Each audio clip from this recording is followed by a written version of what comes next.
crois qu'on a acheté un bateau.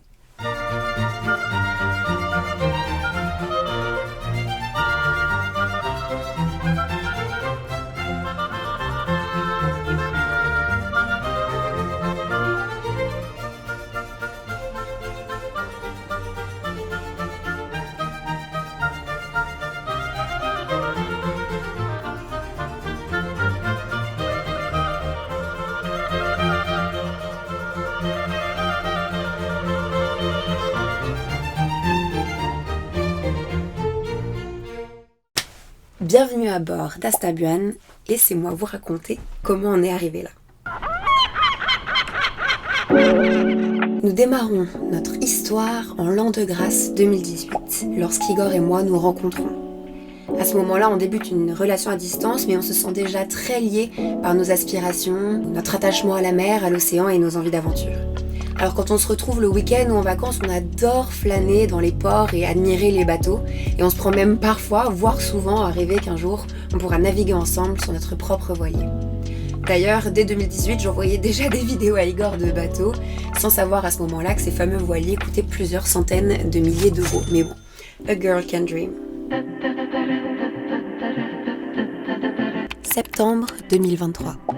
Nous embarquons à bord d'un magnifique Sun Odyssey au port de Saint-Raphaël, direction Calvi, grâce aux navettes de la coopérative Selco. Cette expérience hors du commun a été inscrite au registre des plus beaux souvenirs de voyage de notre existence. À l'aller comme au retour, nous avons une chance inouïe. Des équipages très sympathiques, des skippers vraiment chouettes, des bons petits plats, des couchers et levées de soleil ou de lune extraordinaires, une navigation sous la voie lactée, des dauphins et des bordes méduses phosphorescentes, autant d'éléments nous projetant tout droit dans un roman de science-fiction.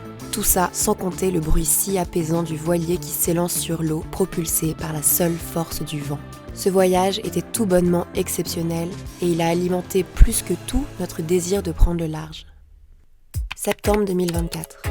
Nous partons pour notre premier stage au Glénan depuis la base de Concarneau. On apprend à gréer un voilier, à barrer correctement sur 12 heures de nave, avec de la musique de pirates à pleine balle ou des podcasts de naufrage pour se mettre dans l'ambiance.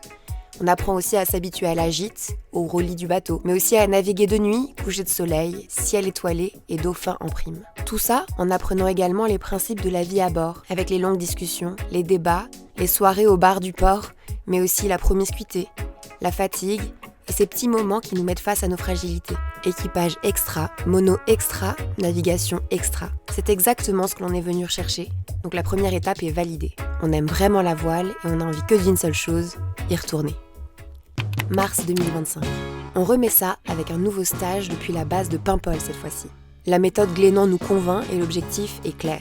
On veut valider le niveau 2 en se frottant à des conditions un peu plus sportives en mars et en Bretagne Nord. Bon, en l'occurrence, les conditions étaient tranquilles, donc on a juste kiffé dans des paysages à couper le souffle. L'ambiance à bord était incroyable et on a pu travailler nos manœuvres, faire nos premiers mouillages, travailler à fond la cartographie et la préparation de navigation, avec dauphin en sus, évidemment. Résultat, un équipage au top, un mono au top et des navigations au top du top. On est mordu. C'est sûr et certain, la voile fera partie de nos vies. Alors tout ça c'est très bien, mais on est d'accord pour dire qu'il y a une grande différence entre se mettre à la voile et acheter son propre voilier. Et pourtant nous y sommes, la preuve. Hop, pas si vite. Faudrait quand même pas tout vous dévoiler d'un coup. Vous voulez savoir comment j'ai démarré cette vidéo à bord d'Astabuan? Rendez-vous très bientôt pour la suite des aventures de l'Épicage.